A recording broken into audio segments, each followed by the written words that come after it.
Добре дојдовте во Акцент. На 11 декември 2016 година во Република Македонија се одржаа предвремените парламентарни избори. Ќе видите како во Кичево, на градскиот плоштад, симпатизерите и членовите на ВМРО-ДПМН ја прославија победата над СДСМ со повеќе од 3700 гласа разлика. Минатата недела Основното училиште доктор Владимир Полежиновски од Кичево го прослави својот патрон празник, а ќе имате можност да го проследите и интервјуто со директорката на ова основно училиште, господја Силвана Кирова. Ова издание на Акцент, почитувани гледачи, ќе го завршиме со интервју со писателот од Кичево, Марија Лозановска, каде што го промовираме нејзиниот втор поред роман насловен Другата. Акцент започнува. Следете не.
Толпата народ што се собра поддржувачите и членовите на ВМРО-ДПМН од Кичево, ова вечер во доцните вечерни часови ја слават победата со над 3500 гласови разлика овде во Кичево.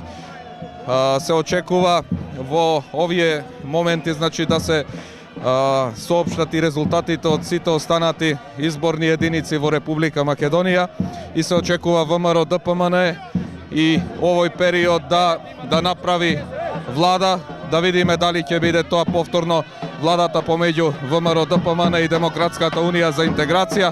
Се очекуваат конечните резултати. ВМРО-ДПМН продолжува да слави низ улиците на Кичево.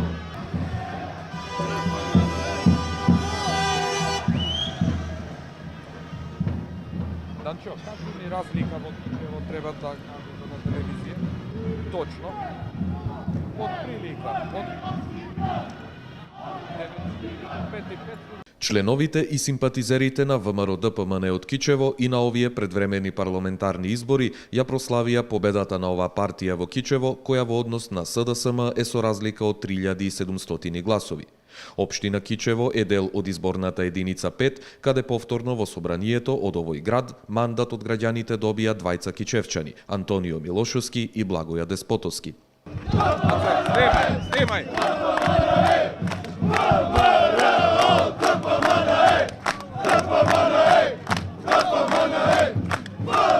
Се наоѓаме пред Општинскиот комитет на ВМРО-ДПМН од Кичево, каде што се слави 10-та јубилејна победа на овие предвремени парламентарни избори. Честитки за победата и за освоениот мандат, господине Благоја Деспотовски. Ви благодарам многу.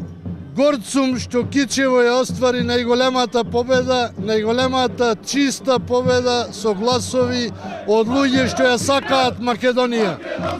Сите кичевчани што гласаа за коалицијата за подобра Македонија, ја сакаат Македонија и секогаш ќе се борат за неа.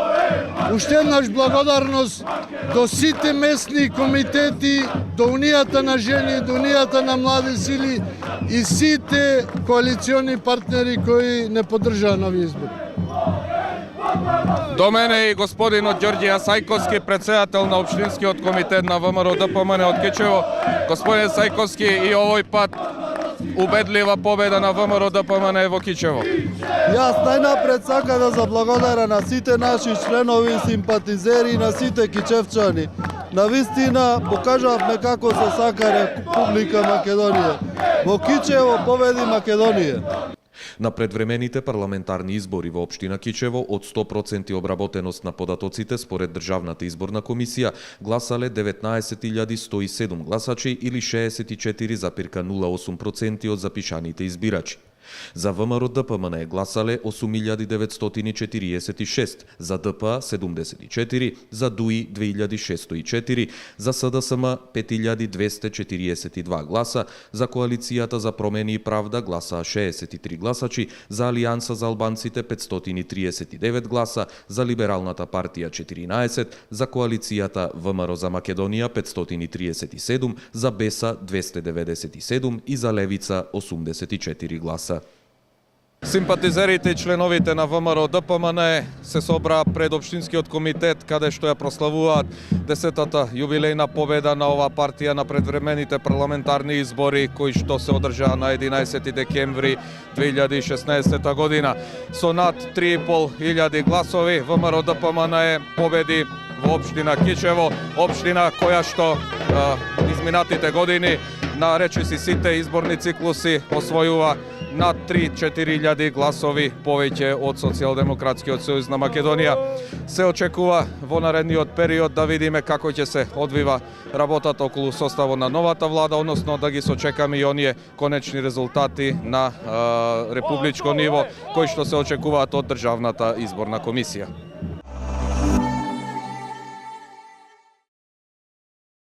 Основното училиште доктор Владимир Полежиновски од Кичево го прослави својот патрон празник. На свеченоста што ја приредија вработените и учениците од ова основно училиште присуствуваа голем број на ученици и родители, како и поканети гости пред кои учениците имаа подготвено повеќе точки. Силвана Кирова, директор на основното училиште доктор Владимир Полежиновски, пред присутните говореше за сите активности и успеси на училиштето во изминатиот период.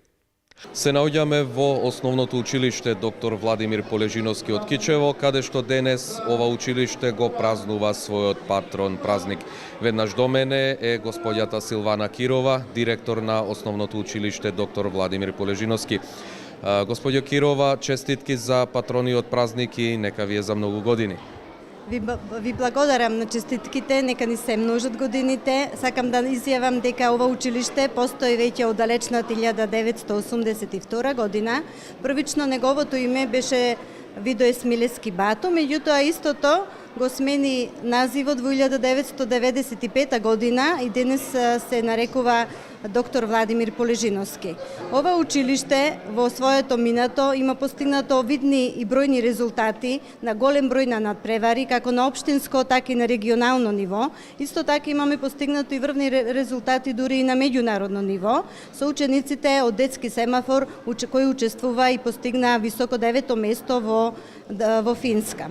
Во ова училиште, покрај голем број на надпревари, се реализираат и многу бројни проекти, од кои би сакала да ги истакнам интеграција на еколошката едукација во македонскиот образовен систем, потоа зелен пакет јуниор, сите сме исти, меѓуетничката интеграција во образованието и други. Така, да се биде директор на вистина средено, можам да речам, во секое ниво училиште, на вистина чест. Вие повеќе години сте директор, успешен директор, можам да речам, на ова основно училиште. Кажете ми колку паралелки, колку ученици во моментов учат во основното училиште доктор Владимир Полежиновски? Значи, ова училиште постои од 1982 година, денес има 27 паралелки со вкупно 417 ученици. Инаку ова училиште е едно од најдобрите и најелитни училишта, бидејќи има добри кадровски услови, меѓутоа има и добри просторни услови, има сала за приредби, дневен престој во склоп на самото училиште, имаме теренски игралишта. Господјо Кирова, ние се наоѓаме токму овде во салата каде што се празнува денешниот патрон празник. Кажете ми што точно е програмата, таа се уште трае, што точно можат да видат учениците, родителите, вработените и сите гости денеска во вашето училиште? Така, значи денес во моментот се уште трае приредбата. На оваа приредба видните нашите гости кои се поканети, меѓу кои и родители, може да ги видат постигањето и успесите на целокупниот колектив заедно со учениците, а со тоа се доаѓа до израз и знаењата, можностите и вештините кои ги поседуваат самите наставници и ученици. Ви посакувам уште многу години да го славите овој патрон празник и секако многу успеси понатаму како училиште и верувам дека од вашето училиште како и досега, така и од сега ќе излегуваат многу образовани кадри кои што понатака ќе ги гледаме на врвни позиции во нашата земја. Така, ви благодарам на честитките и јас се надевам дека со успесите ова училиште ќе продолжи понатака. Од ова училиште излегле голем број на доктори на науки, излегле голем број на магистри, видни челници во нашето општество, значи постојано тоа го одржуваме во континуитет, го одржуваме квалитетот во наставата и во воспитно-образовниот процес. Со вкупно 417 ученици во 27 паралелки, ова основно училиште представува пример и за останатите училишта од градот.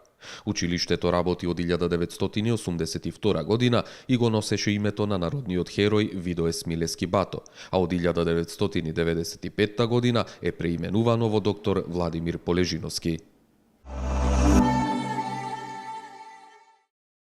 Во вечерашново издание на емисијата Акцент, почитувани гледачи, ќе зборуваме и на една интересна тема од областа на книжевноста, односно ќе имам чест ексклузивно на програмата на Мега телевизија да најавам нешто што за брзо време ќе се случува. Тоа е промоција на вториот по ред роман на мојата вечерашна соговорничка, писателката Марија Лозановска од Кичево.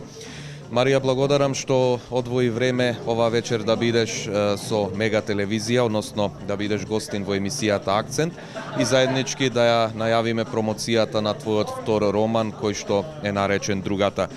Навистина можам да речам интересен наслов.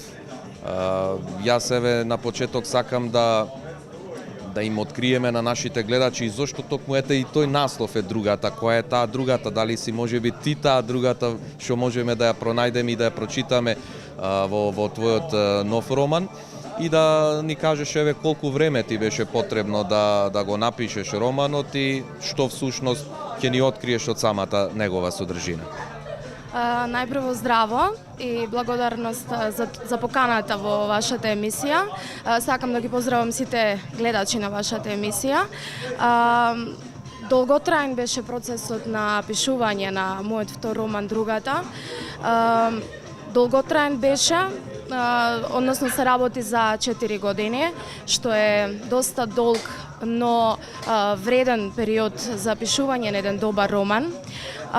Предизвикот беше голем да се напише книгата, затоа што најпрво се работеше за действие во Лондон, Англија, на кое што место, за жал, се уште не сум била, така што тоа долго време на пишување беше поради истражувањето на местото кое што не сум го посетила.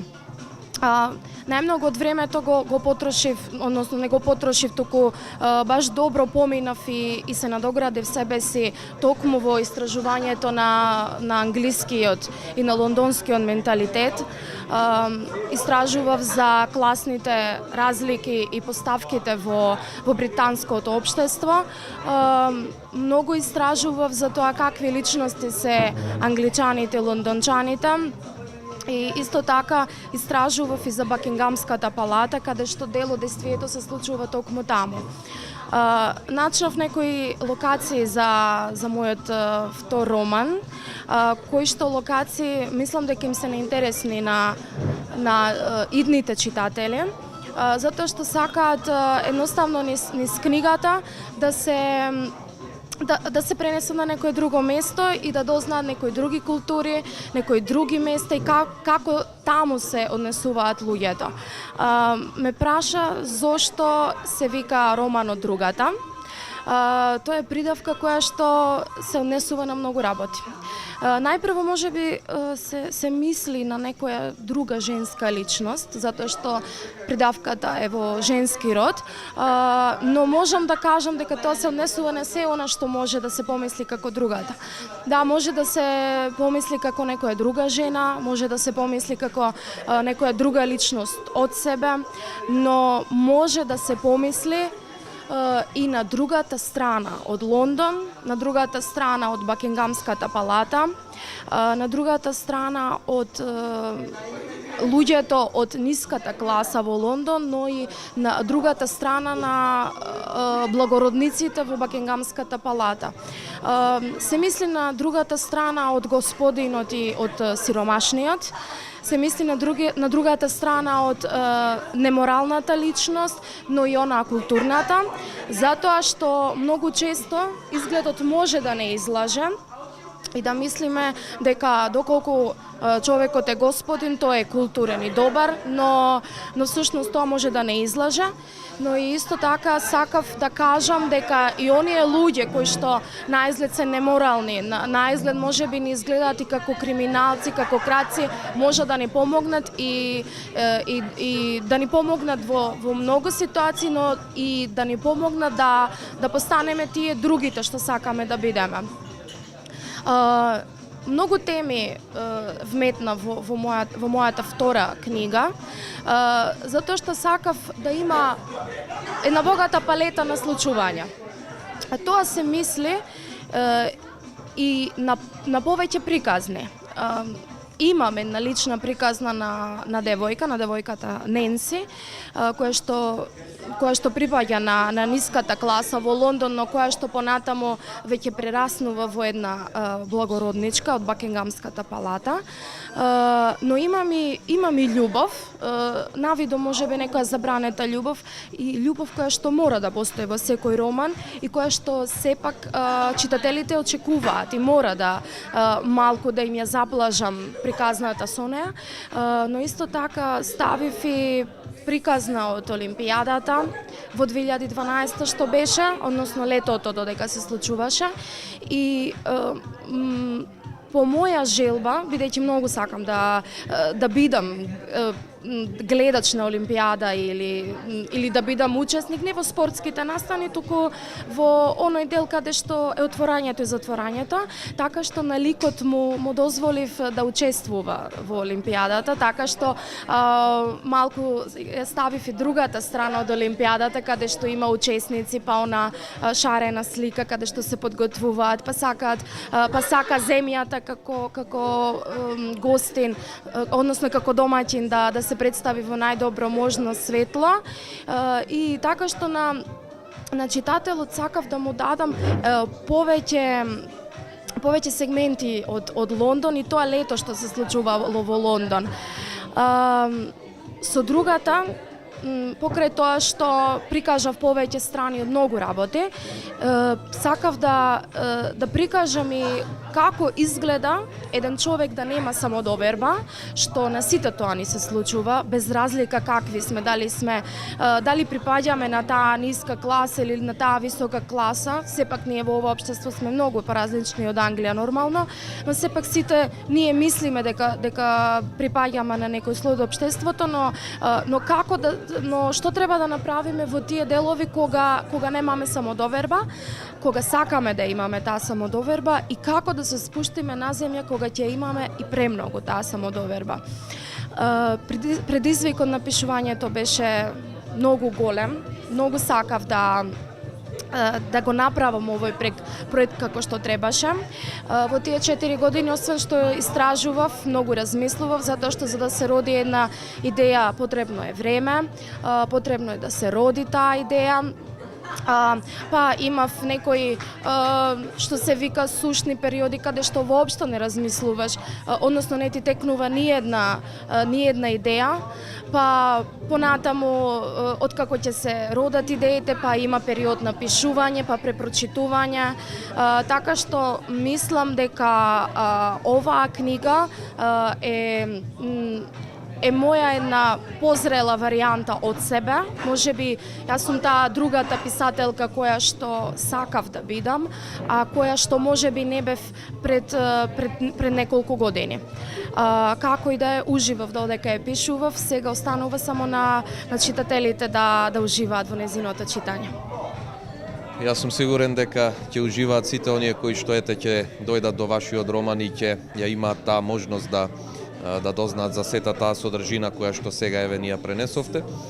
Сакам да ве запрашам, нели, секогаш за една книга, еден роман, да ја види светлината на денот, секогаш е потребно да се има и, нели, соработници, не е доволно само да се напише, треба да имаме издавачка куќа, па рецензенти и сите оние стручни лица кои што, нели, можат да помогнат околу сето тоа до конечното издавање.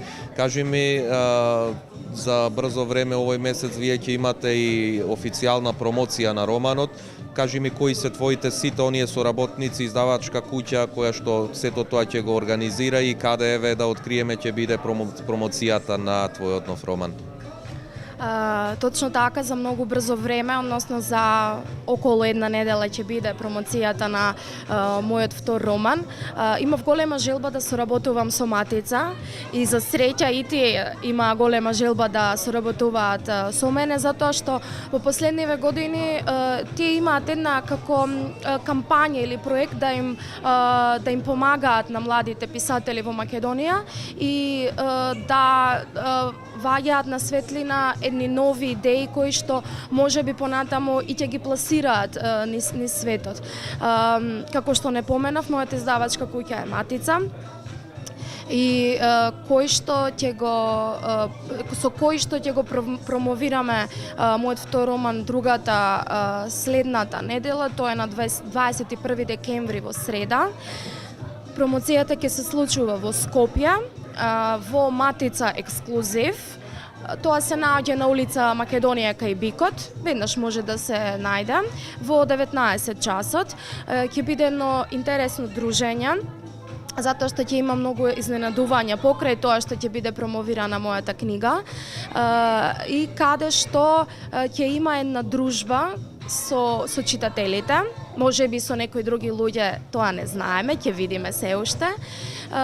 И каде што ќе има нормално потпишување на книгите, можеби ќе разговараме со читателите и така натаму.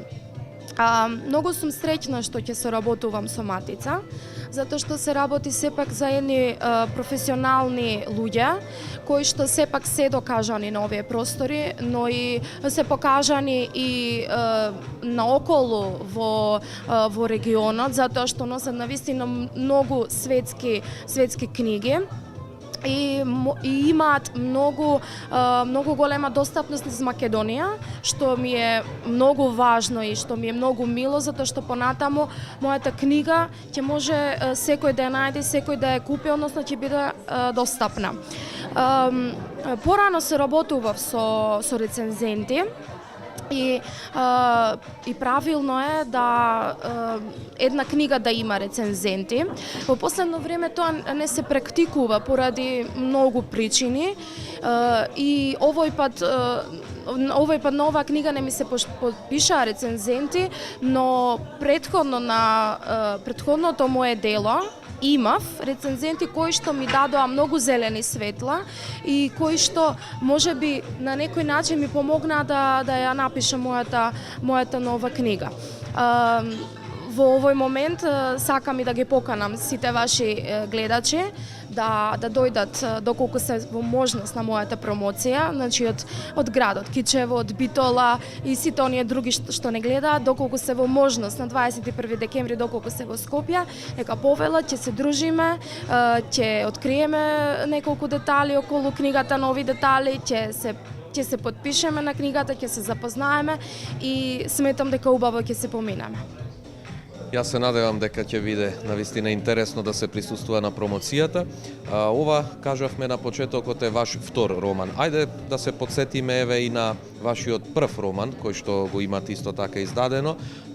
Може да се подсетиме на насловот, на сите оние интересни карактеристики кои што го карактеризираат вашиот прв роман. Сепак првенчето нели секогаш е најповеќе се памти и секако е најдраго можеби и кај сите автори, кај сите писатели. Ајде нешто да се подсетиме, значи во кратки црти на вашиот прв роман. Мојот прв роман се вика Големото Л, кој што најмногу читателите и сите оние што се уште можеби ја немаат прочитано книгата, го запамтија по необичниот наслов. Се работи за дејствие во Македонија, кое што дејствие, односно локација, многу ми помогна да ја напишам малку побрзо од втората книга.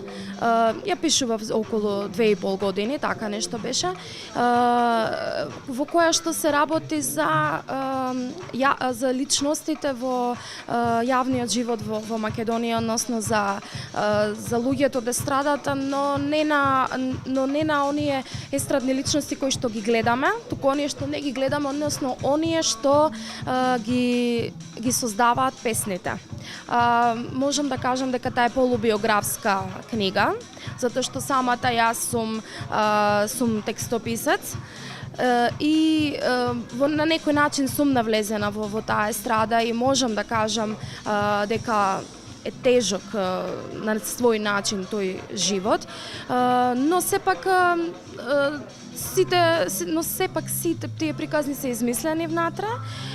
Може би некое искуство имам ставено, но како и да е, тоа е еден мој проект кој што го напишав за прв пат и од кој што сум многу задоволна и од кој што не би менувала многу. Затоа што сепак тоа ми беше некако влез во овие писателски води. Тој го издадов во 2012 година, односно пред 4 години, на чија промоција имаше спој на двајца, едниот издаваше албум, јас издавав книга и мислам дека сета таа приказна со моето писателство, со моето творење започна на необичен начин и токму од тогаш сакам да продолжам на таков начин. Марија, ќе откриеме пред нашите гледачи за уште една дејност или хоби кој што го практикуваш еве како млада личност. Тоа е изработка на рачен накид. Навистина едно хоби кое што навистина бара креација, бара нешто да го створиш онака како што ти го замислуваш и да биде тоа прифатливо за сите оние кои што сакаат да го имаат веќе или да го видат. Кажи ми, од кога еве се занимаваш и со ова хоби, значи со изработката на рачен накид и на кој начин еве тоа го работиш? Дали за своја душа или можеби ќе имаме можност да присуствуваме и на изложба на такви дела изработени од твоите раце? Покрај пишувањето, моја голема љубов е рачната изработка, која што секогаш сум ја работела, но последнава година, значи има скоро една година каде што веќе попрофесионално можам да кажам изработувам накид. Едноставно видов дека на другите луѓе им се допаѓа парчето накид што го правам за себе и одлучив зошто да не почнам и да правам и за другите. Многу спонтано почна сета таа приказна. Најпрво започната поради едни причини, па понатаму продолжила и за други причини, но мило ми е што го пронајдов тој еден мој талент, нов талент кој што едноставно ме смирува мене и од друга страна креативноста ми се зголемува. Интересно е што работам со повеќе техники, а најинтересна техника ми е она со епоксидна смола и со полимерна глина, со која техника може да се направат многу работи. Да, потребна е голема креативност, потребно е многу време од денот и потребни се многу нерви, но за сето тоа сепак најдов начин да го склопам и да го вметнам во моите работни обврски во текот на денот. Сакав, како што напоменав претходно, сакав да направам една интересна спојка помеѓу оние работи што ги правев. Некои дури ми велеа дека тоа не може да се направи, дека изработувањето накид со писателството нема никаква врска, но јас изнајдов начин и мислам дека напротив можам да ги спојам тие две работи.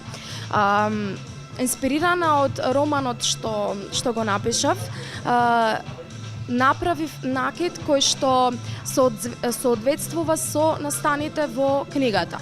Односно направив накид кој што има мотиви од Лондон и од Англија и кој што сите во себе содржат настани кои што се случуваат внатре. Направив, значи, ланче, може да се види тука, направив ланче со Биг Бен, направив ланче со некои други знаменитости кои што можат да се видат понавака и сите тие можат и сето ова што го зборувам може да се види на делот токму на промоцијата, на денот на промоцијата, затоа што таму ќе бидат изложени сите тие накиди што ги направив, инспирирани и од книгата, но и другите накиди што ги правам и за другите. Можат и лесно и гледачите да ме најдат на Facebook, значи се што правам изложувам на Facebook и можат и таму да видат. А најновите ќе ги видат на 21 декември. Марија, навистина можам да речам дека речи си и да немаш можеби слободно време околу сите овие твои активности, затоа што знам дека си наставник во едно од основните училишта во општина Кичево, предаваш македонски јазик и литература. Значи, поврзано ете со оној првиот дел од нашиот разговор околу книжевноста и сите оние други работи поврзани со пишувањето и се она што го отсликува, значи, твојот дел од таа работа. Како се снаоѓаш еве со сите овие активности? Имаш ли слободно време? Како е да се работи истовремено и со децата, истовремено да се посвети време на пишување на роман, рачна изработка на накид, и самата кажа дека е потребно 4 години да напишеш само еден роман, верувам дека и накидот не се прави за еден ден или за два. Како еве се организираш? Имаш ли начин на организација, имаш ли слободно време воопшто? Слободно време секогаш може да се најде и е потребно тоа слободно време, затоа што за се она што правиш, што работиш, посебно во креативноста, мора мозокот да се одмори. Со работата во училиштето си е фиксно, значи времето тоа мора да се оди тогаш кога си му е времето за работа, но другите работи не ги форсирам другите работи, толку тогаш кога знам дека сум одморена, тогаш кога знам дека имам насобрано идеи во себе, тогаш седнувам да работам. Например, книгата се пишувала 4 години не затоа што јас сум била зафатена со другите работи. Не, затоа што идеите можеби не се раѓале, сум чекала да ми текне и така натаму. Исто така и со накитот. Накитот, значи, го работам во оној период од денот кога мислам дека можам да го сработам и ќе го работам цел ден се додека имам сила. Што значи дека јас во текот на денот не ги правам сите работи заедно. Може би денеска работам накид, утре пишувам книга, но еве се овој последниот период, откако ја завршив книгата завршив пролета, немам седнато да пишувам, затоа што сепак сакам да се одморам од тој процес и сакам малку да се одморам од книгата и јас да ја препрочитам како никогаш да не сум ја прочитала и за тоа треба време. Така што работите кои што ги работиме не треба да се силат, не треба да се форсираат. Сите оние работи кои што се направени бавни, но сигурно секогаш има најдобар успех. Мислам дека тоа е мојата формула за она што го правам. Марија, сигурно дека дел од нашите гледачи знаат, меѓутоа еве да кажеме дека ти си сестра на нашата поп икона, можам да речем, на македонската поп сцена, Владко Лозановски Лозано. Како е да се живее со Владко Лозановски? Како е да се биде сестра? Владко е често во Кичево и често се гледаме, нели, соработуваме. Сигурно дека треба на некој начин, можеби и вие како дел од неговото потесно семејство да се прилагодите и на неговата популарност, да се навикнете на сите оние што можеби ќе дојдат и во вашиот дом или ќе бидат заедно со Владко, па ќе мора и вие да сте тука. Како е да се биде дел од едно семејство од каде што излезе на вистина квалитетна музичка ѕвезда? Да, тој за другите пееш, за мене е сепак брат. Многу често ми го поставувале ова прашање. Јас ќе кажам дека јас сум како и сите други сестри кои што имаат брат или сестра без разлика, која што сум секогаш тука за поддршка. Да, можеби тој има поинаква професија од другите и сепак таа негова популарност поинаку ни делува нам, затоа што можеби сме изложени на јавноста, можеби не сме толку слободни, но сепак и сето тоа преминува во навика. Најдобро од цела таа ситуација е да се остане приземјан, затоа што сепак мора да се работи понатаму. Неговата, да речам, популарност на овие наши простори, мислам дека нам ни даде една тежина, која што ние од неја научивме дека треба уште повеќе да работиме и за да станеме успешни треба многу труд. Затоа што тој сепак цел живот е музичар. Тој од мали нозе, значи, учествувал на многу бројни друштва, започнал и со народна музика, па понатаму во класиката, односно во образованието што го има завршено, па во поп водите и цело време работел. Што значи дека ние знаеме дека сето тоа се постигнало со многу труд. Имам многу научено од него, како се поставките во нашето општество, што можеби ми има трасирано некој пат, но тој пат ми е само да гледам како стојат работите, но кој пат сепак јас сама го изодувам. Како што тој имал секогаш поддршка од мене, така и јас имам поддршка од него, знае да ми даде совети како треба, како не треба, но сепак тука и се и нашите родители кои што не поддржуваат и мислам дека како еден тим на семејство можам да кажам дека одиме кон вистинскиот пат, кон нашите успеси понатамошни. Марија, начнавме различни теми во нашиот вечерашен разговор. Верувам дека им беше интересно на нашите гледачи да те запознаат еве и од Вако Фагол. Се надевам дека ќе поминете успешно на промоцијата на вашиот нов роман наречен насловен Другата и се надевам дека во иднина ќе не изненадиш и со уште твои нови дела, дали ќе бидат романи или некој друг тип на книга, не е важно, битно е да е интересно и да е квалитетно и се разбира да очекуваме можеби и во Кичево да го промовирате тој роман тука освен во Скопје и се разбира ова што се однесува околу твоето хоби изработка на рачен накид. Исто така ти посакувам успех и во тој дел и се надевам на исто ваши големи изложби и низ целата држава, зошто да не и надвор од неа. Се најдобро во вашата кариера понатаму и се надевам ќе се видиме за брзо. Благодарам. Да, секако дека ќе има промоции во другите градови, посебно сакам во мојот град Кичево, затоа што сепак тука се моите драги и блиски личности.